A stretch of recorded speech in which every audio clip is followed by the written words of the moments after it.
Something's off.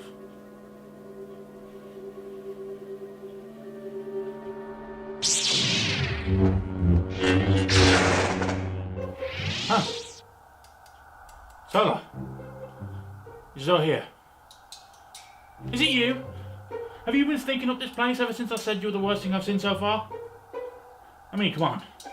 You beat the Phantom Menace. That had Jar Jar Binks in.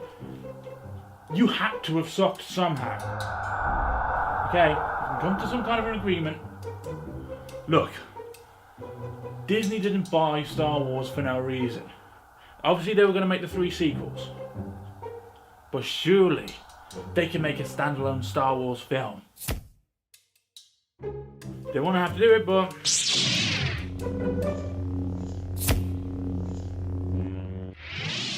Okay, you piqued my interest. So hang on, let me get this straight. Disney were making the 3 sequels and decided to make a film that was made before the originals but had nothing to do with the prequels. They just wanted to make a film with Darth Vader in it, didn't they?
Hello everyone and welcome to Rejected, where we either reject or rejoice in all things everything, and we're back with another side story to the Skywalker Saga, but this time it's Rogue One. I've already covered Disney's concepts of creating side stories in my previous video, but to cut a long story short, Disney bought it, Disney milk it.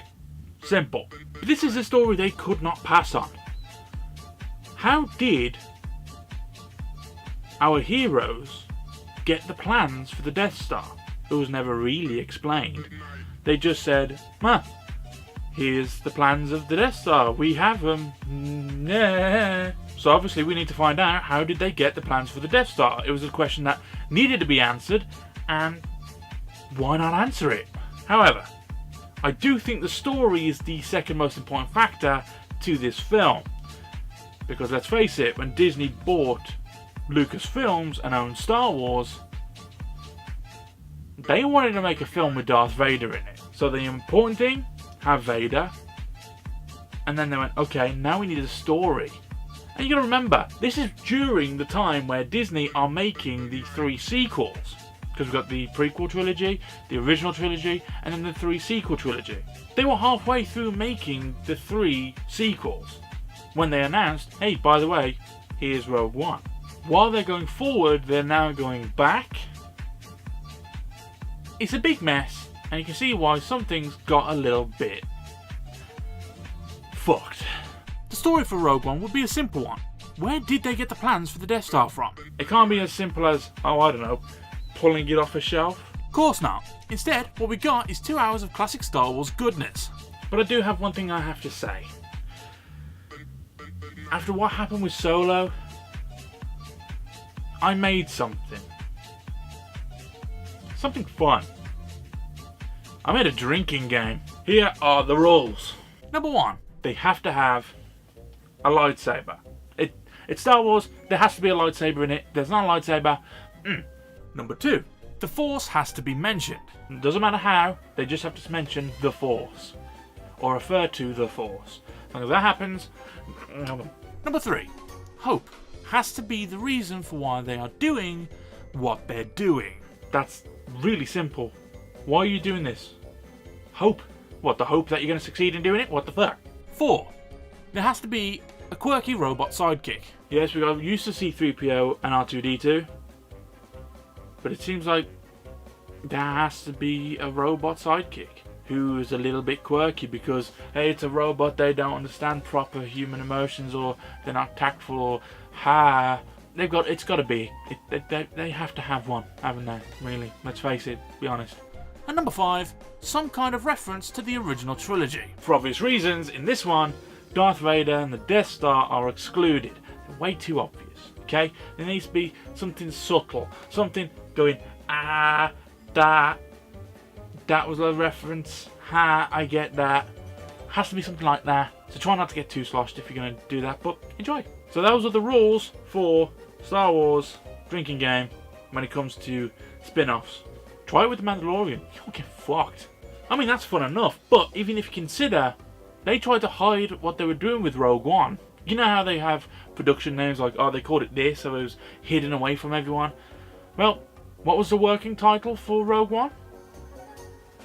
Simple. Los Alamos. Yes, that sounds like a GTA game, doesn't it? Well, we're getting sidetracked. But how about we get on with it, okay? How did Princess Leia end up with the plans to the Death Star? This is how.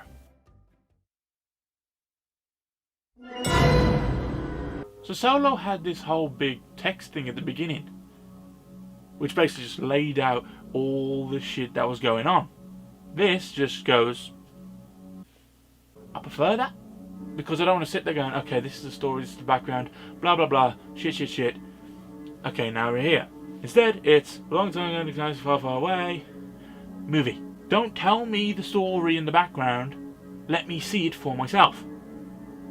Let's get on with it. We meet Galen Erso and his family, but it would seem all is not peaceful as an Imperial ship has landed right on his doorstep. It's farmland, mate. Watch out for his carrots. So they seem to want him to build this weapon. We know it's the Death Star, but go along with me.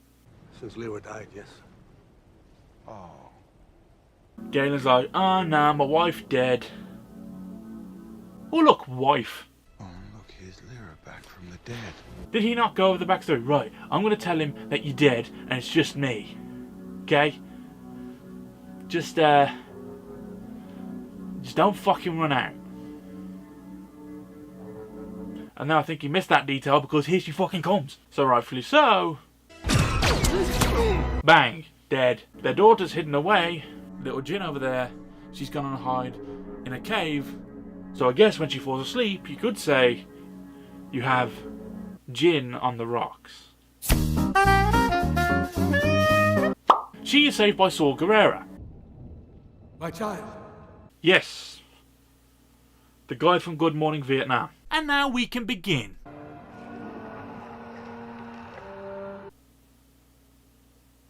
This doesn't look promising. Cassian Andor learns of the weapon. This planet killer. How's he found this out? Because of a defected pilot from the Imperial Army or the Imperial Fleet or blah blah. The bad guys. He's defected and gone, I need to find Saw Gerrera. I have a message. Oh, and the start where we see Jin in a prison. Yeah, it doesn't last long. Because otherwise, I'm not watching half an hour of Jin in a prison. Get away from me. You know? So, they break her out. Whoop-de-doo. Straight to it. She is taken to the rebel base where she learns of the weapon, and the pilot was sent by her father, Galen Erso. So, small world. I mean, to be fair, they don't really say how they knew it was her. I mean, let's be fair, they don't really say how they knew it was her. They just go, it's you, we know it's you. Ha. If she just said no, they'd probably gone, fuck. Look who's here. Leia's daddy. You got a fucking ciggy, cunt? Drink. I guess that is a reference. Not a reference to the original trilogy, but it's a good reference to the prequel series as well. So, you have that one. Also, you now have to drink as well because... Would you like to know the probability of her using it against you? Quirky robot sidekick. To be fair, K2's alright, but I'm just getting bored of it now. How many more robots are going to be brought into the franchise? I'll drop you to Panema. We're in the middle of nowhere. We need to get to Jeddah City. The pilot is called Bodhi Rook. Bodhi Rook meets Saw Gerrera. Chill out, alright? But to be fair, you also now have to drink again because Peter Cushing, Apparently, you've lost a rather talkative cargo pilot. who's been dead for about 20 odd years, is here. Ha! It is awesome seeing Peter Cushing as Grand Moff Tarkin again, and we also get a better look at the build of this weapon that looks like it has just been finished, our glorious Death Star. Keep it away from me, because I do like pressing buttons. So Saw Gerrera doesn't believe the pilot is telling the truth. So is he just going to use a simple lie detector test? Oh. Evil Dick Squid looks really good. I mean, so come on, that is an evil Dick Squid. Look at it. Look at it. Look at it. Hey, you just got yourself. No. Drink again. I don't like you guy either. Just wait. We'll see what happens to him. I mean, Jeddah. Look at Jeddah. Jeddah looks like a great tourist attraction. Anyone think they built a set for this and thought, might as well make this the base for Star Wars Land? Well, to be fair, if there is a set going, might as well just go, meh, we've already built it. Take it. Okay, maybe they did build a new one because that one's been blown to fuck. It's not like some badass with a stick's just gonna come along and well, aren't we full of surprises? How progressive is Disney, eh? They even bagged the blind guy. Are you kidding me? Woo! More of the Empire have just arrived, but yeah, they look like they're clearing out. Jin finally meets Saw Gerrera again after all these years. It's the heartbreak, oh, you can tell. Did you come here to kill me? No, he's just nuts. But he better hurry up because there's a bad moon arising.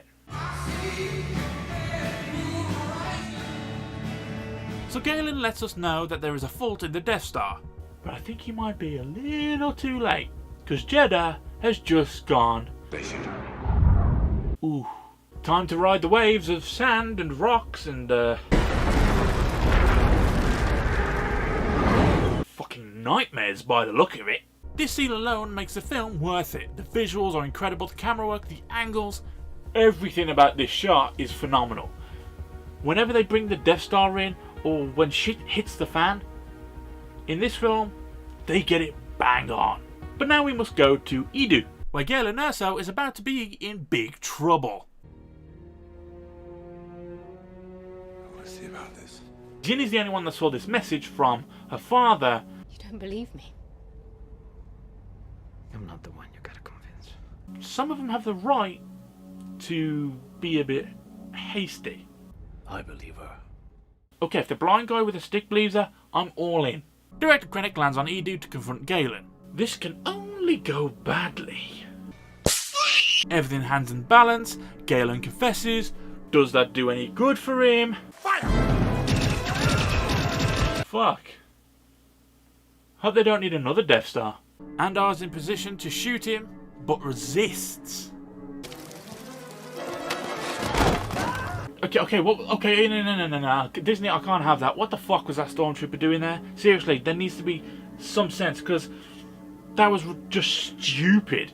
I mean, come on. That was like if you balance a fork on the edge of a table and it falls off, and you sat there going, well, how did that happen? Did no one see that coming?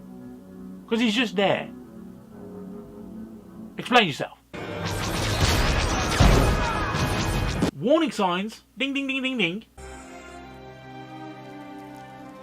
Jeddah gone, Eden gone. It seems like wherever these rebels go, shit goes gone. Bye bye. Seriously, I would keep this lot away from the rebel base. Fuck them. But now for the reason why this film was made in the first place. Vader.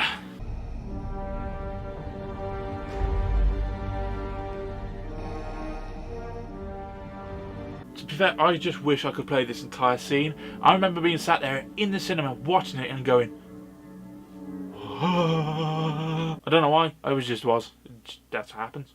But I wish I could play this scene in its entirety, because they really did knock it out of the park. Especially with the sound. You'll speak to the Emperor about... You know what's happening before it's revealed. You already know, and it's gorgeous. Be careful not to choke on your aspirations, Director. Even if the colour doesn't look quite right on Director Krennic, just a little bit, looks a little off. Just saying. Now, Jedigon, Edigon, this weapon's been used, and to be fair to them, the Rebel Alliance have shit bricks. They don't want to do this anymore. They're scared. They're afraid. Understandably. And none of them want to go to Scarif, where the plans are. After the shit that's happened already, they want to go there. But Jyn, Andor, Chirrut, Malbus, and a gang of volunteers are willing to die for it. Oh, and K2 comes along as well. He's willing to die for it as well. Cassian said I had to. Maybe not. Your friend. The Jedi. Who's Bail Organa talking about? Wait a minute. I would trust her with my life. How long after Revenge of the Sith is this set? When films make a character say the name of the movie. Rogue? Rogue One. Fuck you. Rogue One land on Scarif. You are cleared for entry. Luckily, anyone want to make a speech? Saw Gerrera used to say, Of course you do. Get on with it. on and on until we win. Or the chances are spent. So basically, we either do the thing, or we don't. Good plan. Make 10 men feel like 100. Well, it looks like the plan is working well so far. But as Tarkin lands at the attack on Scarif, and of Krennic being on Scarif, looks like he plans on killing 2 birds with 1 Death Star. So the rebels are finally pulling their finger out. Scarif? They're going to Scarif? Drink again, R2-D2 and C-3PO are there. Why not? Fucking why not? It's an AT-AT. I love AT-ATs. They are my favourite vehicle. What is that? Your behavior, Jyn Erso, is continually unexpected. Aww, K2 likes Jyn now. That means he's going to die soon. But at least he's good with a pistol for now. So here is the pickle they're currently in. They've closed the shields and they can't get through, which means they can't send the messages. So they need to send a message to the rebels to let them know that they're going to receive the plans. And don't worry, they have discovered where the plans are. It's basically up this huge tower in this physical thing where they need to now grab. At the start of this I said it better not be something as easy as grabbing the plans off of a shelf. But now they're going to grab the plans off of the shelf. Goodbye! Fuck me raw. Things aren't looking so good for them, and they are getting from bad to worse with the numbers game. Someone basically just needs to flick a switch. I'm one with the Force is with me. Might as well send the blind guy with the stick, because that's a good idea. Again, Disney. This film continues to bring you in, and I can't deny it looks incredible. Chirrut makes it to the Master Switch, and the plans can be sent now. As for Andor... Fuck, he got bent up like a pretzel. At least Chirrut's okay. God damn it! They have gotten through to Admiral Raiders. He looks like Admiral Akbar. Who's Admiral Raiders? Well, to be honest with you, the reason why they didn't go with Admiral Akbar for this is because they used him in The Force Awakens, and they didn't want to be like, oh look, we're using him again. We're using him again. We're using him again and again and again. So they made Raiders. But they have got the signal and the message to Admiral Raiders. Thank you, Bodhi. You've done everything you needed to do now. Ah, wait. No, sorry, you haven't done everything. You're supposed to fly them off. Now the only way for Rogue One to leave the planet has blown up. Whoops. Well, all Jin's got to do now is send the plans through the big fucking satellite on the top of the tower. Reset antenna alignment. Don't you just hate it when your satellite's just a bit off, so you just give it a bit of a wiggle until you get a better reception? Could you imagine if she started sending it, had a bit of a wiggle, started sending it, and as it was going, they just went and fell out of position again? That would be such a bitch. And she's just like, oh, fuck's sake. Call up a Hammerhead Corvette. I have an idea. Oh, that goes well. That works too nicely. And it was fucking phenomenal. Die with the rebellion. Krennic, seriously, has no one ever told you to not waste time talking? Just shut up and get on with it? Seriously, dude? Then again, wait, how is he walking? Just watch him fall again. He got bent. The fuck? Raiders receives the plans and all is going well. They might survive. Why not? Ooh, Krennic, you got the full force of that. Ooh, I like the idea that as that's hit him, even though it's just a ray, it hasn't gone straight through him or burnt to a crisp instantly. I like the idea that it's actually the force it was going has pushed him all the way and he's at the dead centre of that explosion. Ooh.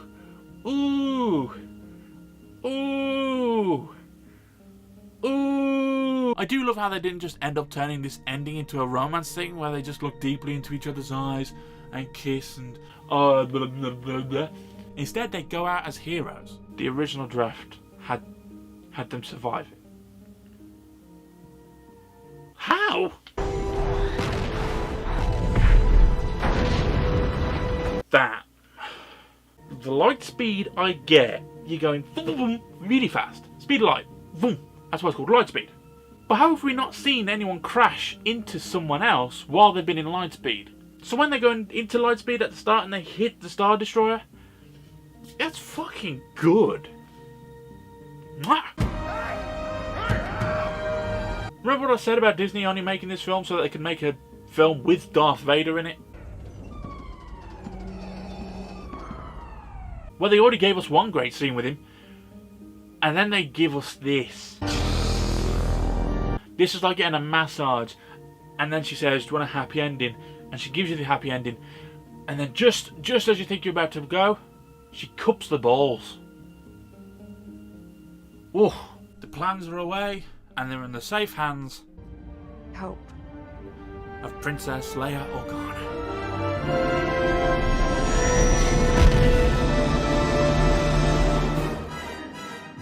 So Disney went back and made a down-to-earth Star Wars film. They stripped it all back. The references were small, but worth it. The story, yes, okay, the story did come second. And even when they were bringing back characters who the actors are dead by CGI, it worked. Disney wanted to make a film with Darth Vader, and it worked. Sure, whether you want to admit it or not, the story was the second main part of the movie. We wanted to see the Death Star and Darth Vader. But I have one question. Does anyone miss the Emperor in this? Because I don't. They didn't have to go the extra mile and give us the Emperor in this. They didn't. I wasn't missing the Emperor. We got Cushing. Giving us Peter Cushing in this way gave us plenty. And I mean, when we already have Vader, you didn't have to spoil us like that. So, for story, it was second to getting Vader in the movie. But saying that, this is a good idea. Every character is unique in their own way. Okay, well, not every character, but still. And yes, it will get a 3.5. I am pushing the boundaries because, it's not original, but it kind of is. But I'd like to give it a 3.5 just because, yeah. Does it deserve better? Not really. Because again, story was second. So. And for execution, beautiful visuals and incredible scenes gave this film an edge that others lack. I'll give it a 4. Like I said, some of the coloured parts, especially with the bit with Vader and Krennic, colouring was a bit off. And yes, it couldn't be perfect. But a 4 is deserved. And this film gets a 7.5. It is a good film. I would gladly watch this over and over and over and over and over again, and I think a lot of Star Wars fans would watch that over and over and over again as well. Rogue One is rejoiced, and I guess it has held its tradition. This was the first spin-off that Disney got to do before they did Solo. So this was awesome, and Solo was Solo. I guess it is, isn't it? It's impossible to make a sequel better than the original.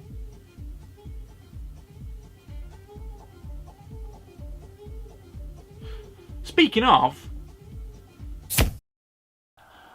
Okay, that's done. But Solo, now you really do have to go. Okay? Don't have to do this, but... It's you. The original Star Wars movie. But am I even ready? Damn. Guess I'm gonna need a new hope. Oh, no, you don't.